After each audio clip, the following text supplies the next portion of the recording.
The Connected Health project is funded by Unison, and it covers ABM Health Board, Hywel Dda Health Board and also Powys Health Teaching Health Board.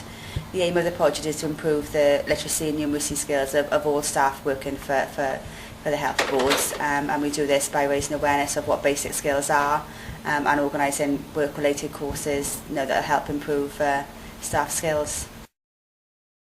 We tend to target non-traditional learners, perhaps staff groups who don't have access or aren't confident in accessing corporate training or training outside the workplace. Staff groups like hotel services staff, healthcare support workers, estate staff, those type of groups. And then we relate the courses to their work so we can try and improve their skills. Statistics that show that there's lots of basic skills needs within the geographic area that we cover, so we're just responding to those and having a workplace learning rather than people accessing outside which perhaps they don't feel confident in. Well, first of all, we run basic skills awareness sessions for supervisors, managers, so they can have an idea of what basic skills are and whether there's any needs within their staff.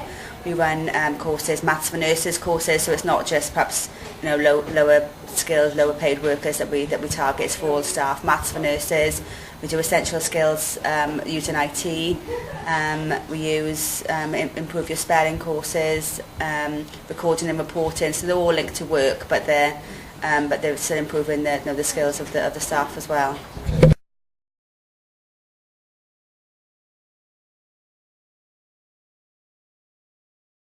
Yeah, so what we're trying to do is share the best practice and the courses and successes that we've had within ABM, to those partners as well. All three partners have signed up to the Basic Skills Employer Pledge, which gives people the opportunity to invest in their learning and have time off to access basic skills courses.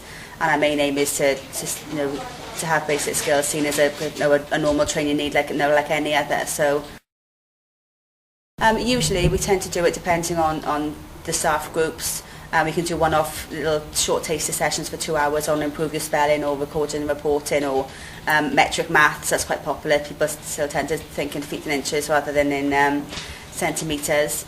And also, or we can do like a course that's going on here today. We've got a 6-week course where staff are actually gaining an OCN credit at level 1, so they've got an actual qualification at the end of it, which people can use in their PDRs and as evidence of improving their learning and skills as part of the KSF in relation to their post-app plans as well. So it differs depending on the need.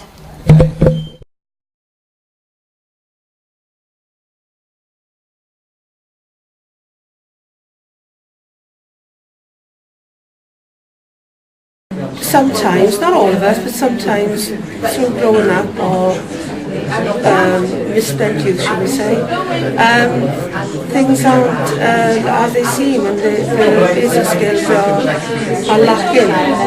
And some of it is, just to get onto the IT program. Because again, this day and age, you need IT skills. But the basic courses, you'd be surprised how many people that like just to brush up even. So again, if you don't use it, you lose it. And it's, it's those type of things that when they haven't done for a while, haven't wrote a letter for a while, and things like that. Yeah, the staff are getting so much out of it, and it is true what you say. If you feel good about yourself, you do better work, and then we provide the service that they don't live on, to be honest. But when you see them coming out, they really, really enjoy it. What they do, really enjoy it. There is hard evidence that improving basic skills improves earning, employment opportunities, self-esteem, confidence and engagement in community life. So there's a benefit to the workplace and a benefit to the individual. And it was the workplace that is increasing evidence as an impact on productivity. The NHS is a major employer and a large percentage of its workforce needs to improve its basic skills. So active engagement by management in programmes that improve basic skills is a commitment to improve the quality of health services in Wales.